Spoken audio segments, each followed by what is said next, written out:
दूसरी ओर जिस तरीके से अगर बात पाकिस्तान को लेकर की जाए तो ये तो क्लियर हो चुका है कि पाकिस्तान जो पारंपरिक युद्ध है उस युद्ध में भारत से जीत नहीं सकता है।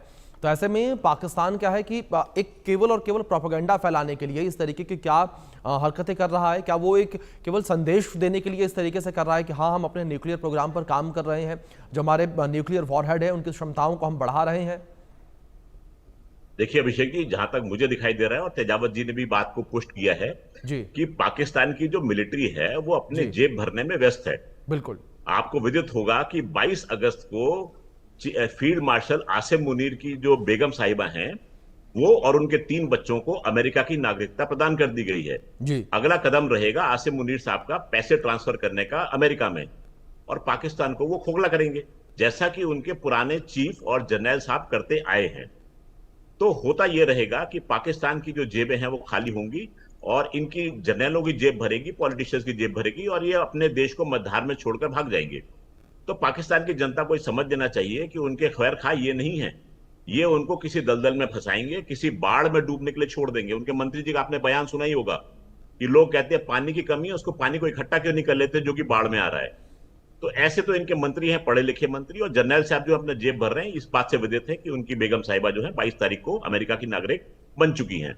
जी तो हमें साफ दिखाई दे रहा है कि इस समय पाकिस्तान किस ओर अग्रसर है। वो इस समय दुनिया के सामने ये पेश करेगा कि हमारे पास, हमारे ऊपर बादल मंडरा रहे हैं युद्ध के, जी भारत किसी भी समय हम पर युद्ध थोप सकता है और हमें अपनी रक्षा के लिए कुछ ना कुछ करना पड़ेगा, और हम अपने परमाणु कार्यक्रम को आगे विकसित करेंगे, दुनिया को दिखाने के लिए काम करेगा। लेकिन पीछे पीछे न जाने क्या काम होगा उसका।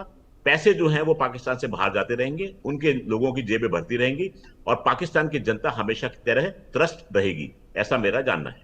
जी ठीक है।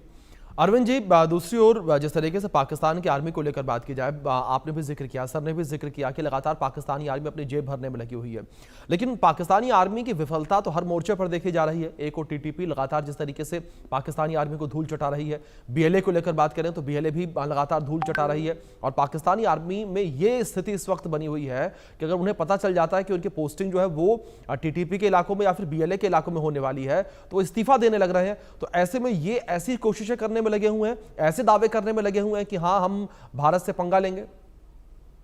हाँ बिल्कुल अभिषेक साहब, क्योंकि हम जानते हैं, दुनिया जानती है जी कि पाकिस्तान ऑपरेशन सिंदूर में हारा है, जी पर उनके देश के लोगों को यह समझाया गया है क्योंकि हमारा जनरल फील्ड मार्शल बन गया है तो इसका मतलब हम जीते हैं।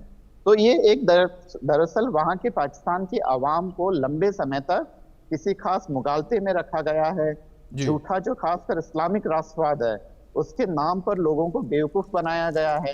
तो जब तक ये झूठ का तंत्र नहीं टूटेगा और जब तक वहां पे कोई लोकप्रिय सरकार नहीं आएगी और वह लोकप्रिय सरकार भी अपने निहित स्वार्थों में नहीं फंसेगी, और जब तक पाकिस्तान के जो हुक्मरान हैं वह अपने निहित स्वार्थों को नहीं छोड़ेंगे, तब तक यह सब संभव नहीं है कि पाकिस्तान की आवाम को वास्तविकता का आभास हो।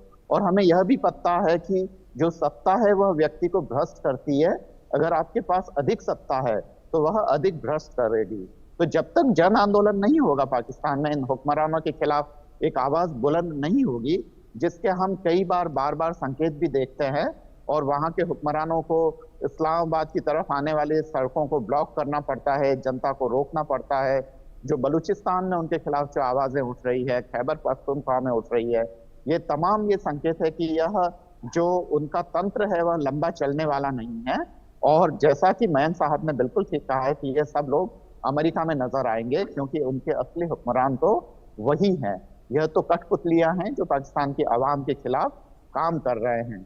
एक उपनिवेश है, उपनिवेश के अंदर एक उपनिवेश चल रहा है और उसकी डोरियां अमेरिका के हाथ में हैं लंबे समय से। और अभी जब डोरी का कोई खैरख्वाह नहीं था तो उन्होंने ये डोरियां चीन के हाथ में देने की कोशिश शुरू की है। तो यही है पाकिस्तान का भविष्य। मयंक साहब जी। मयंक जी, जिस तरीके से लगातार इन स्थितियों परिस्थितियों को हम देख रहे हैं, क्या आपको लगता है कि पाकिस्तानी सरकार के पास इतना बजट है कि अपने न्यूक्लियर प्रोग्राम को आगे बढ़ा पाए? क्योंकि एक और तो जिस तरीके से वहां पर बड़ी भुखमरी देखने को मिल रही है, जो पैसे आ रहे हैं लोन के माध्यम से, वो पैसे भी वहां के हुक्मरान अपनी जेबों में रख ले रहे हैं। तो ऐसे में क्या मिलिट्री के लिए, आम जनता के लिए पैसे उनके पास बचे हैं? अभिषेक जी, जैसे अरविंद साहब ने एक शब्द का प्रयोग किया था, उपनिवेश, जी तो इस शब्द को कदापि भूलें मत आप। अंग्रेजी में इसको वेसल जी। स्टेट बोलते हैं इसको।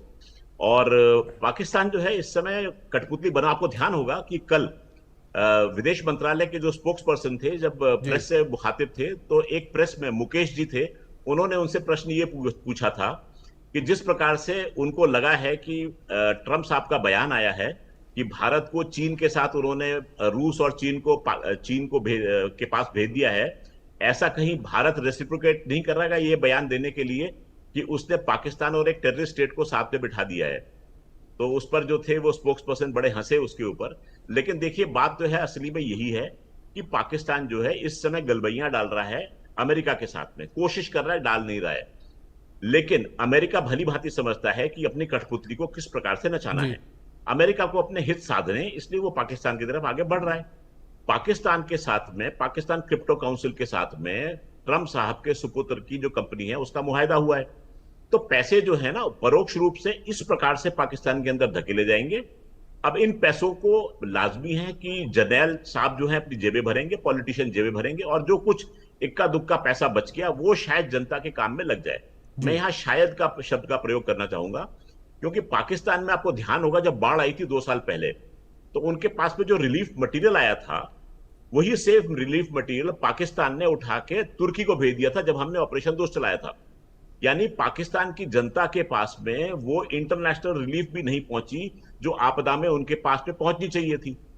ये सोच तो पाकिस्तान के लीडर्स की है कि जो उनके देश में लोग हैं, मुसीबत में फंसे हैं, उनके पास में एड तक नहीं जा रही है, तो आप क्या समझ सकते हैं कि उनकी नॉर्मल डेवलपमेंट की तरफ वो ध्यान देंगे। मजे की बात यह है कि हम इंडस वाटर ट्रीटी की बात करते हैं, पाकिस्तान ने आजादी के बाद में एक भी ऐसा जलाशय नहीं बनाया जो कि इंडस वाटर के जल को अपने पास में स्टोर करके रख सके। जी।